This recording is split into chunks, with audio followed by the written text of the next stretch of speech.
Bears mandatory minicamp wrapped up on Thursday. Here's what stood out in the practice and just some main takeaways throughout the week.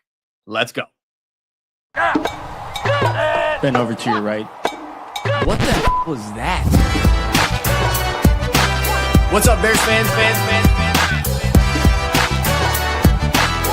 People want to hear me talk.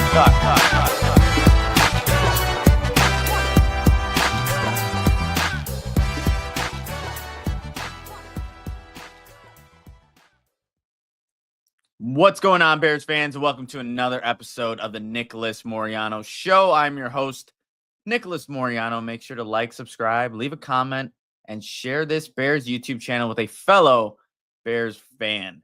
Happy Friday. Good morning, everybody. Wanted to get on here early before I have some other things I have to do throughout the day. Just kind of recap what I saw in Thursday's final mandatory minicamp practice, the third of the practices there at Halas Hall. So we're going to get into that, and then just some general takeaways from everything that was said throughout the week.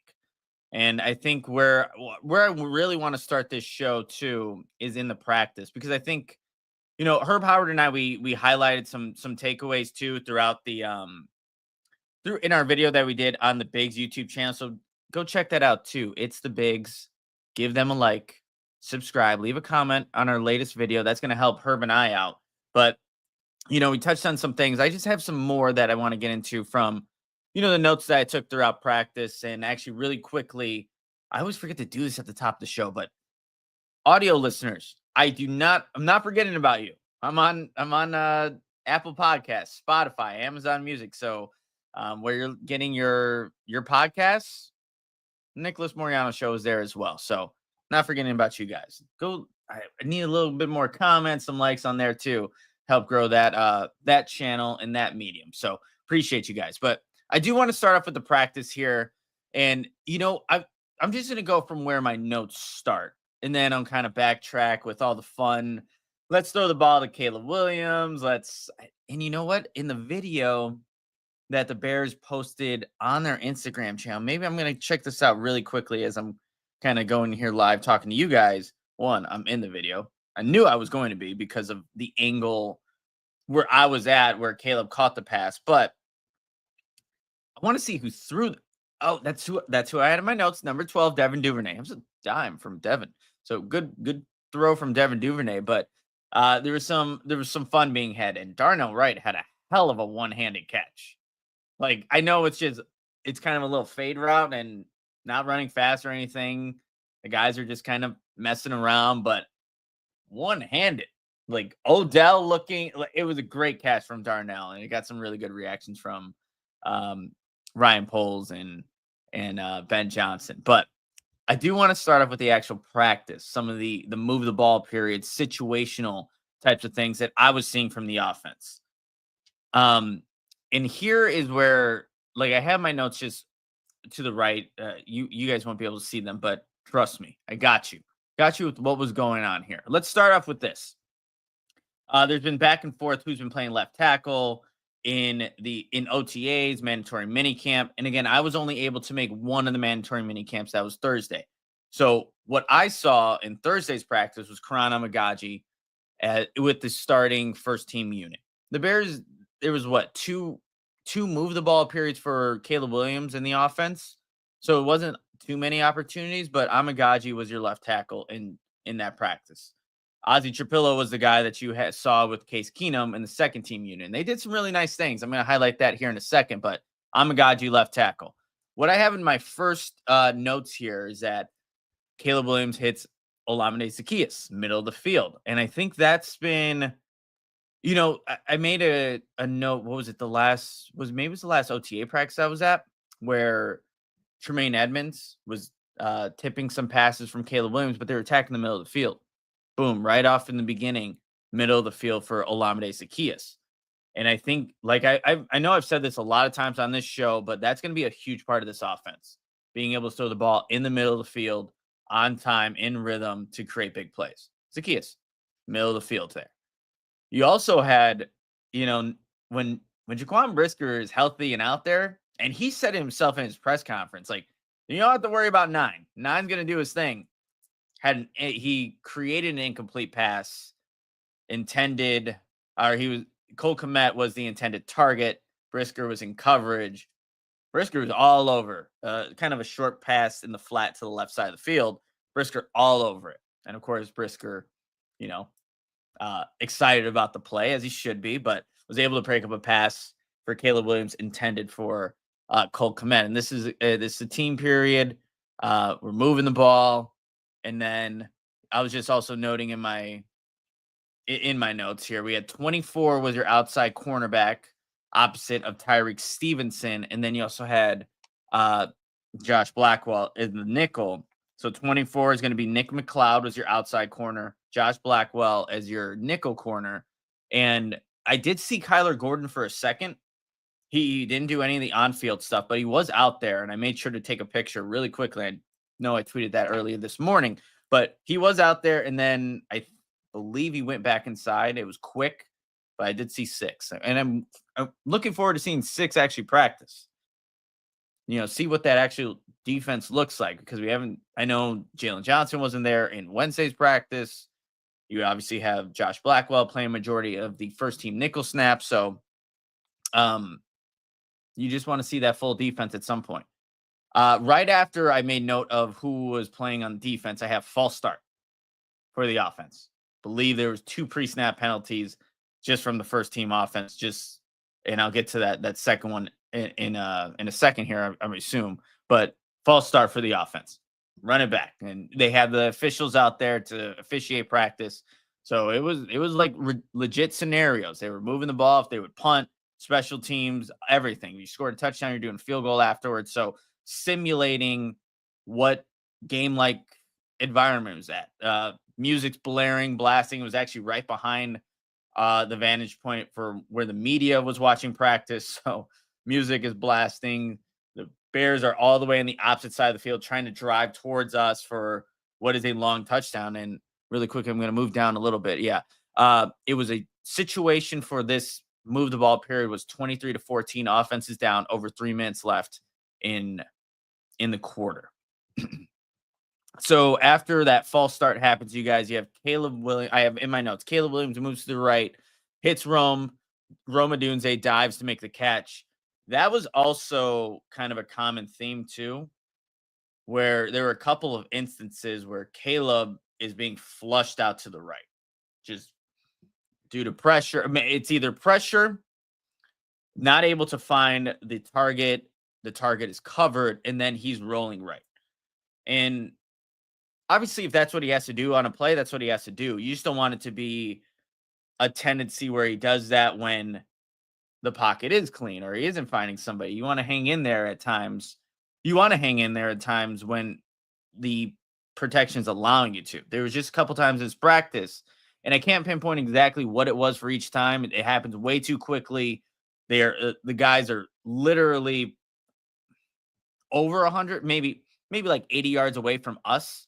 And when you have that, this vantage point where the field is going away from you, it's just tough to see exactly what you're looking at when you have a defense that's in front of you, the offensive line, then Caleb.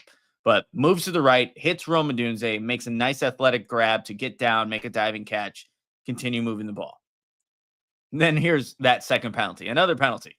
Couldn't tell you exactly what it was, but another pre-snap penalty after Rome makes that diving catch. Then Caleb, and here we go. Caleb connects with Cole Kmet, left side of the field, and I put vintage Caleb throw. The one where he just moves and just contorts his body and just makes difficult things look easy. Well, there was that one. Nice pass towards that left sideline. Vintage Caleb throw. Defense, I have also in my notes, defense brings pressure, able to avoid that. Boom. You have a nice completion, right after that. Then you have wide open. DeAndre Swift, left side in the flat, is able to get a bunch of yards after the catch. I think Tremaine Edmonds was the closest defender to him. But again, like I wish I could. It's tough when the play's just happening so quickly. And you're like, how does that guy get wide open? I mean, it could be a number of reasons. Could it be defensive breakdown? Could it be the individual route? Caleb moving guys over, or could it be the scheme and just how Ben Johnson's scheme, getting guys open within each individual play? And it could be a combination of all those things I just said. And if it's the latter one where you're seeing guys being open because of the play call design, and then also with Caleb Williams, like that's a really good thing. That's what you want to continue seeing. And this happens a couple plays after that penalty. So you're making up for some of those lost yards you had in earlier in the drive, but it's good to see. And then this drive does end with a touchdown to DJ Moore in the middle of the end zone. Again, I told you earlier, middle of the field, Olamide Zaccheaus is how that drive started. It ends with a touchdown to DJ Moore in the middle of the end zone. So it's kind of funny because the way that they were driving down the field, they're getting closer and closer to where most of the media was watching. I always put my phone kind of in my pocket. You just never know if a pass is going to get deflected, airmailed. You just got to be ready, man. You don't want to be the guy that's like looking at your phone when a play's going on and just get popped. But I'm waiting for that opportunity. Like, let me just show the hands real quick with the not broken, but just weird looking pinky. Softball. Be careful, guys. 16-inch softball. You're guaranteed to mess up a finger or something. I don't think you've actually played 16-inch softball if you don't have a weird looking finger injury. But I was ready. But DJ Moore got me because he got the touchdown, hit him right in the hands. Touchdown. Boom. Bears win. Really quickly too, there was another move the ball period for that first team offense. And now it's 23-21 with 107 left in the game. And I have here in my notes like ones versus ones, but there are definitely, like I was saying, there's guys missing. So it's the most ones you could, I think, potentially have in a move the ball period with still missing guys due to injury or whatever it may be. But yeah, like I have in my notes, 72 still in at left tackle. That would be Karan Amagaji. You have incomplete to DJ Moore in the middle of the field. 36 is in coverage. Ball looked a little late. That's from my vantage point, but it was more of if I remember correctly, it was more of a skinny post. And the ball, was just, I think it looked late. It looked late from what I was seeing. And that would be Jonathan Owens, 36 in coverage there. So there you go. A middle of the field throw again. Then you have a completion to Roma Dunze. And man, I don't know how Josh Blackwell did not pick this ball off. It was just Caleb threw the ball on a rope. And Josh Blackwell is there. And I'm kind of expecting that ball to end up in 39's hands. But it just didn't. And somehow Rome, I think almost unexpectedly, is like, oh, crap, the ball actually got through. Boom, catch, is able to, make that reception. And I have in my notes here, Caleb moving to his right. Again, I don't know exactly the reason for this one, but moving to the right, nearly picked off by Josh Blackwell, ends up being a completion for Roman Dunze. Bears. Here I made a note of the O-line because, for whatever reason, I'm like, wait, why am I not seeing? And I want to make sure, where are you? What number? Here we go. We're going to look this up really quickly on the fly. So we have Karan Amagaji. You have Joe Tooney. And then I have Doug Kramer here, who is a starting center for this series. Or no, sorry, 68. Yep, Doug Kramer was the starting center in this series. I don't know if, and I didn't make note of this, so I couldn't even tell you guys, if 52 Drew Dahlman was there on the first series, and that's just on me not seeing that. But you almost figure like, oh, Drew Dahlman would be just the starter, but 68 was definitely in for the second series I'm describing. So you had 68, you had Jonah Jackson, then Darnell Wright. But just putting that in there in the notes for the second series. And then this drive actually ends with an overthrow. And guess where that ball went, you guys? Does anyone want to take a guess? People in the comments right now? 3, 2, 1, middle of the field. And that was the throw was to Cole Kmet. Caleb Williams moving to his right, and Tyreek Stevenson gets the easy interception. Easy. But I mean, again, like I said, right at the top before I went into all these plays, a common theme. One, Caleb Williams throwing in the middle of the field, having some success, and also not having success, and Tyreek Stevenson reaping the benefits of that, but also Caleb Williams moving to his right. And I want to say that none of these were by design. It's more so because of what was happening within the play. Pressure. Was it just him naturally moving that way? Was it not finding anybody, extending a play? All those can be in play here. But Caleb Williams moving to the right, throwing in the middle of the field. That was happening in this practice. And that was it for the first team unit, you guys. So it happened quickly, and then you were able to go to the second team unit. But you know, we're 16 minutes, 15 minutes into the show. So before we get into some really good stuff from Case Keenum, and Herb Howard and we highlighted this in the video that we did on It's the Bigs YouTube channel. But Case Keenum, he's got some fire to him, man. He's got competitiveness, we should say. And I'll tell you why and how that competitiveness played out and what it looked like in some of his series that he ran with that Bears second team unit. But before we get to that point, I have to tell everybody about some sponsors here. And it always starts with Windy City Sports Cards. Look, guys, they specialize in buying and selling all things related to Chicago sports, whether you're a diehard fan of the Bears, Bulls, Cubs, White Sox, or Blackhawks. They've got you covered with an extensive selection of sports memorabilia and collectibles. In addition to those Chicago-focused items, they also offer a vast collection of sports trading cards and memorabilia from your favorite teams and players.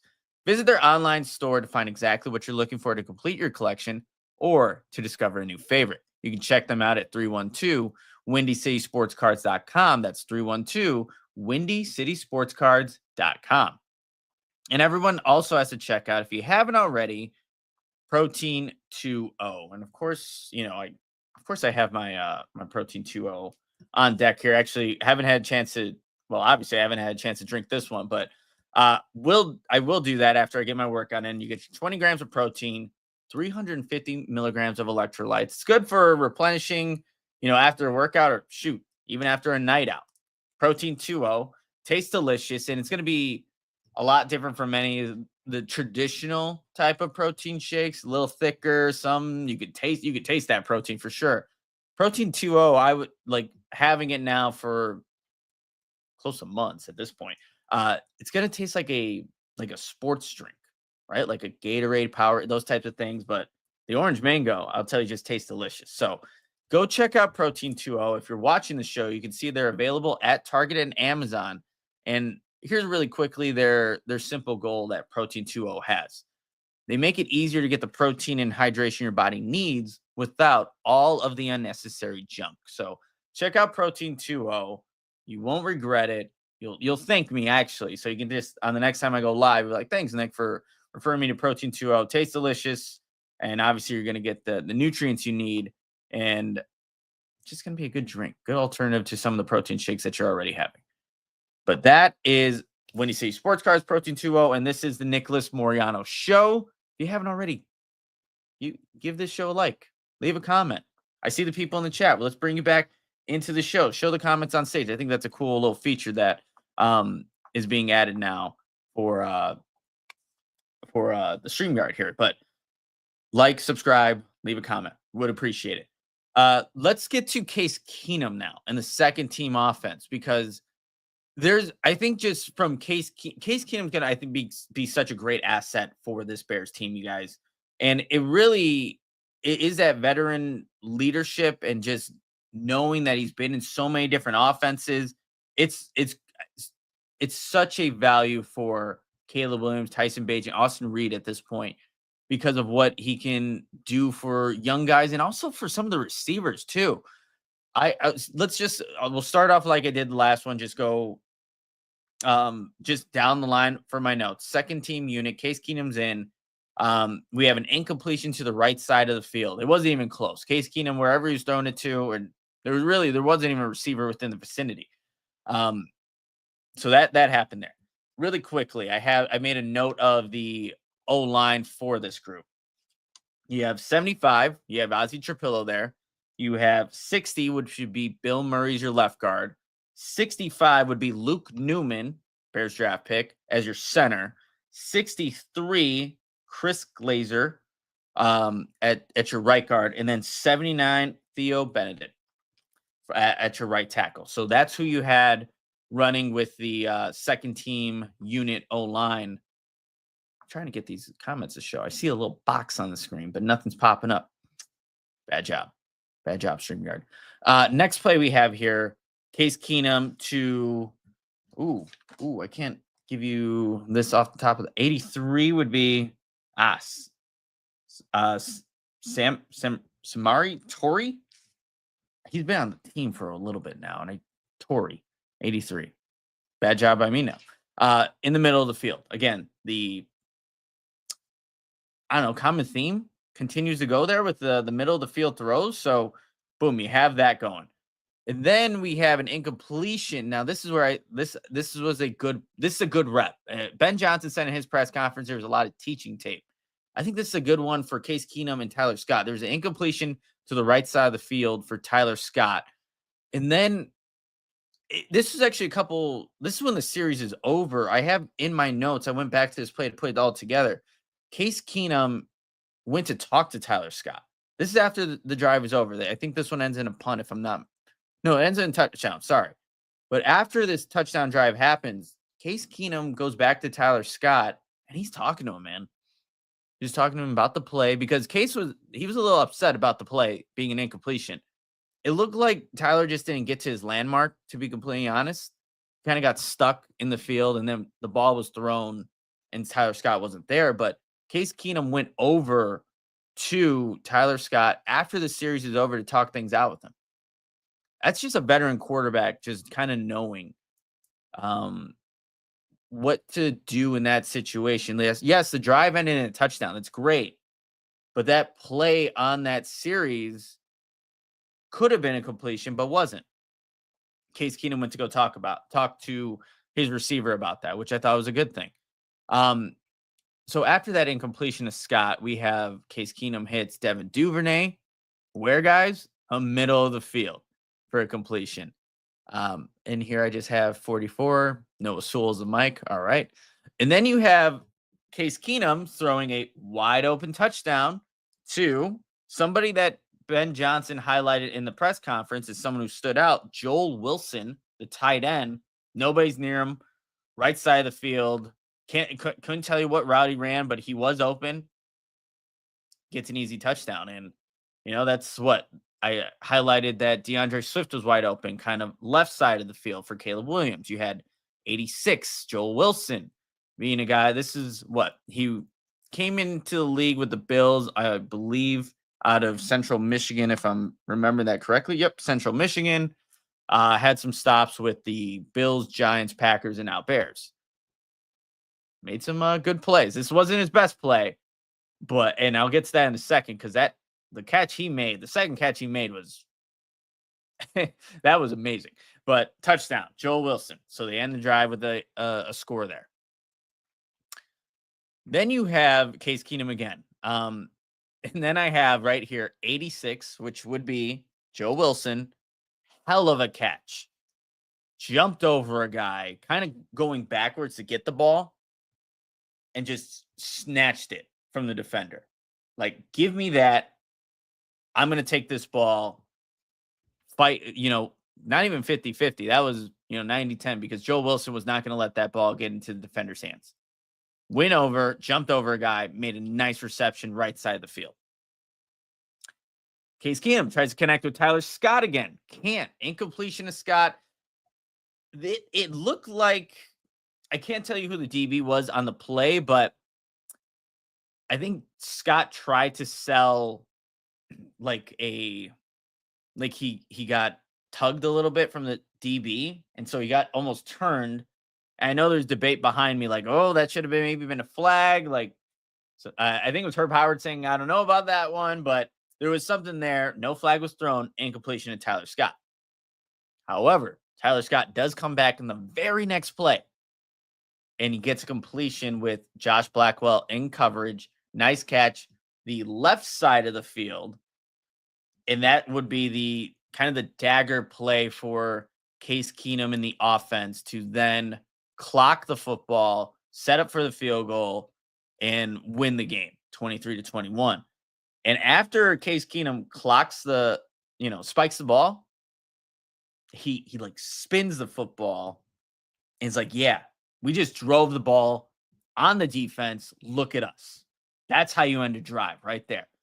Big throw to Tyler Scott, spike the football, kick the game-winning field goal. Bam. And I'm like, ooh, okay, Case, I see you. I see the fieriness. I see the competitiveness. And you see, like I said, the veteran leadership from a guy like that. The Bears didn't have that last year. They didn't have a guy like that who's been in so many different offenses, who's been a guy that, like as he said, sticks around and for good reason. And I loved hearing from him in his press conference. It's a good asset to have, you guys. It really is, to have someone like Case Keenum, and the Bears have that. The Bears have somebody like that. And with that spike the football, that ends my notes. I think I can't speak to how long the other practices were, but it felt like it went quickly. And that was kind of the last play there. The spin the football, 23-21, Case Keenum, Bears win.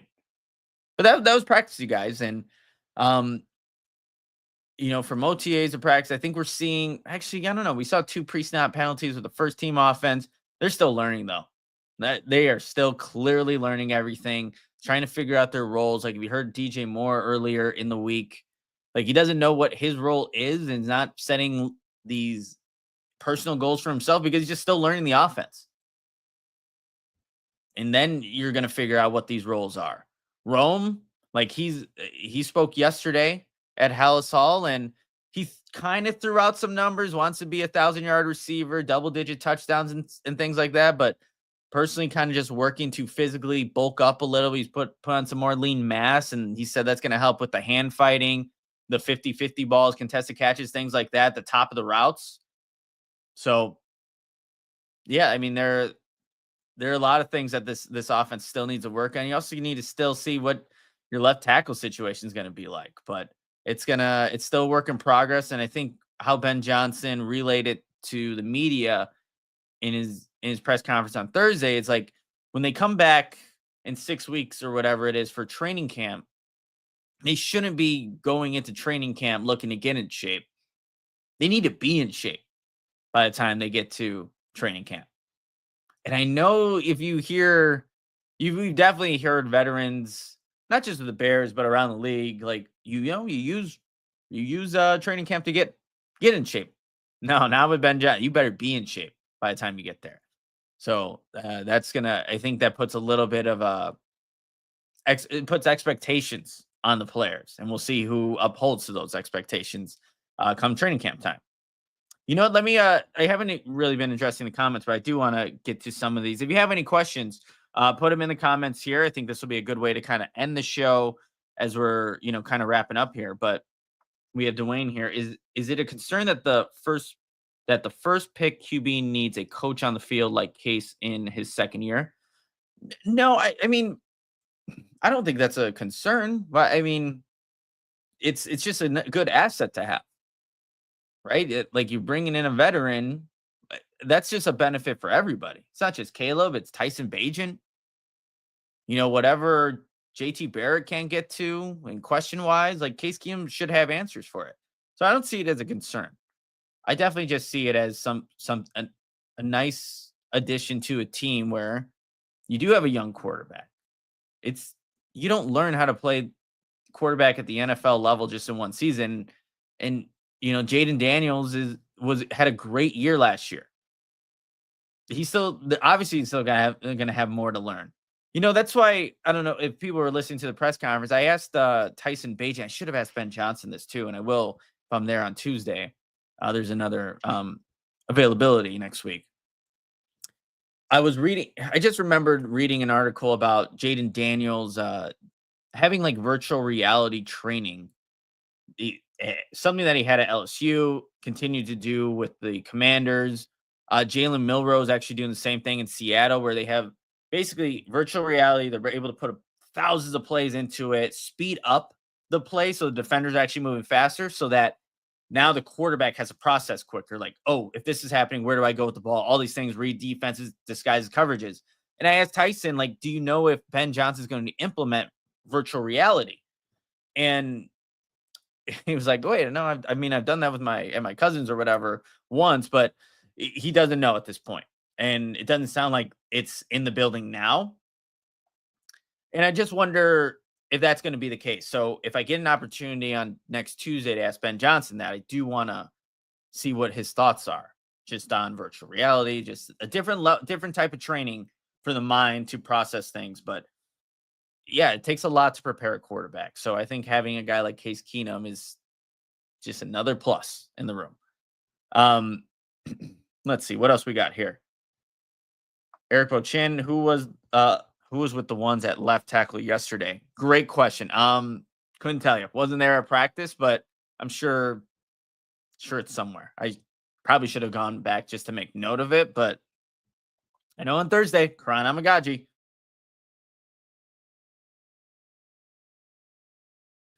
So sorry about that, Erica. I'm just put somewhere.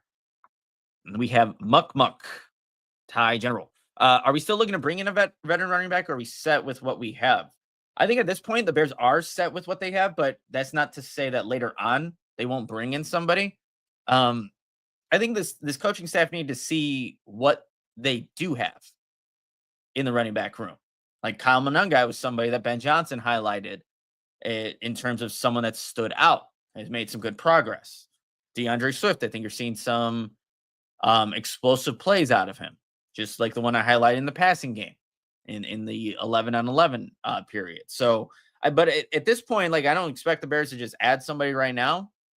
Maybe in training camp, that's where you'll see something like that. Let's see. We have Joe. Justin Fields is wearing a GoPro during training camp to help with vision. Can Caleb do something like that as well? I'm sure they can. I mean, like the Bears will have the technology to do these things, but I just don't know if that's something that they're looking into.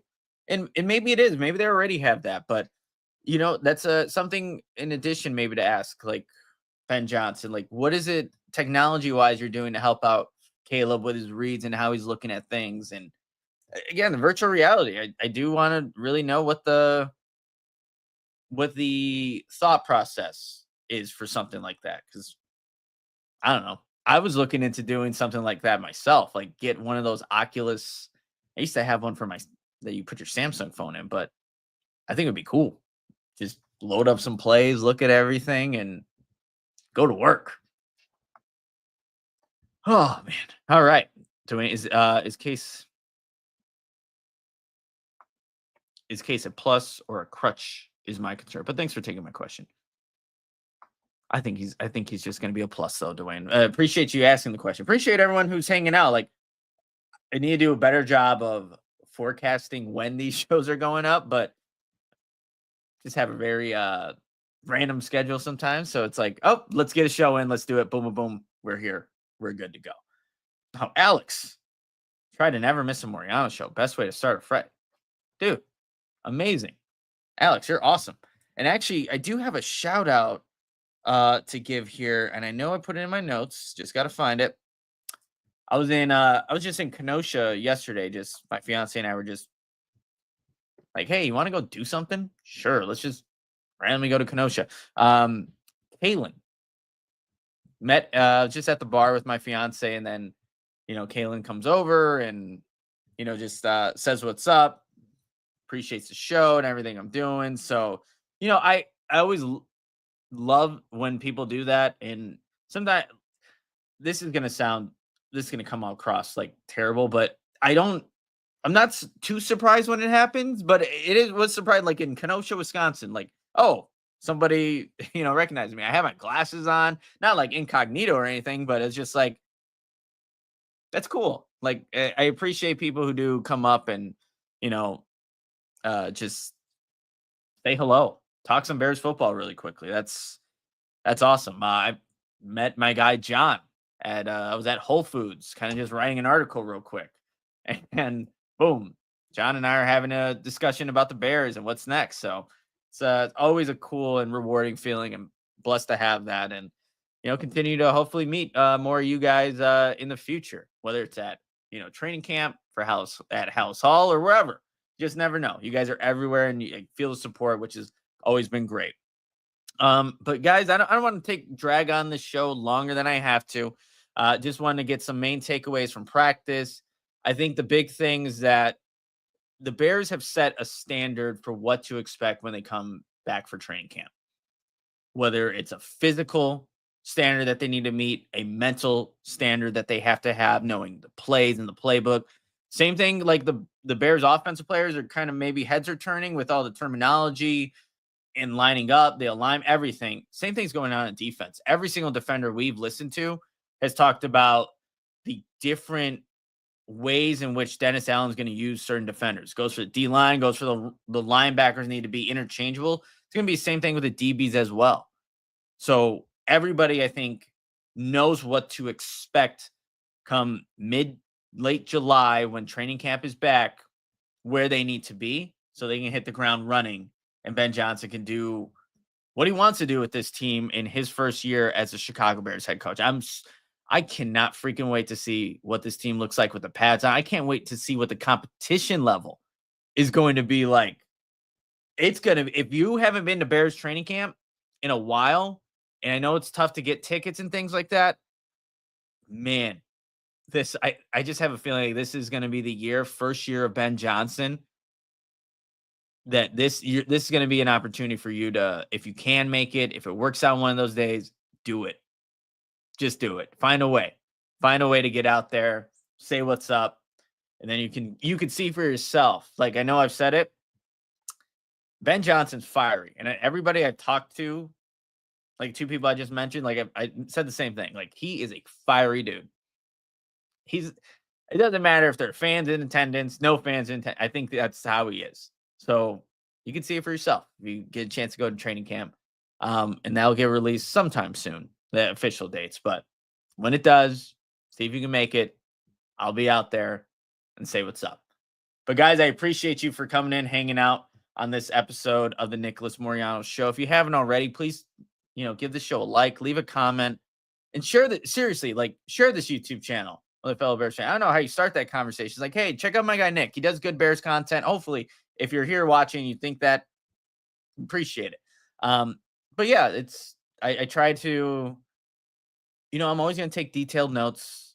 That's what I love doing in practices, especially training camp practices. So I'm trying to highlight, the things that for a lot of you can't see that. Whether it's an access thing or, also there's only so many people that can go to training camp every year or go to games. Like, I want to be your eyes and ears. So if you value that, I appreciate it. And again, share that with a fellow Bears fan. That'll definitely help me out. But guys, that's going to do it for this episode of the Nicholas Moreano Show. Have a great freaking weekend. Enjoy the rest of your Friday. And I'll be back next week for some more Bears content as we now, fortunately, kind of get into what is the one actual dead period of the NFL from here until training camp. So we had a nice little fun run, but now it's going to be a little bit more quiet. I'll get creative with some topics that, are engaging, will be fun to talk about while we're just getting closer and closer to when football season really starts. It is training camp. I always tell people that, like, when friends, relatives, fiance are like, when does football start? July. That's when the 2025 season really starts. So looking forward to it. Cannot wait. But I'm going to wrap this up, you guys. Everyone, like I said, enjoy your weekend, and I'll see you guys next week. But until then, adios, Bears fans. Bend over to your right. What the was that? What's up, Bears fans? People want to hear me talk.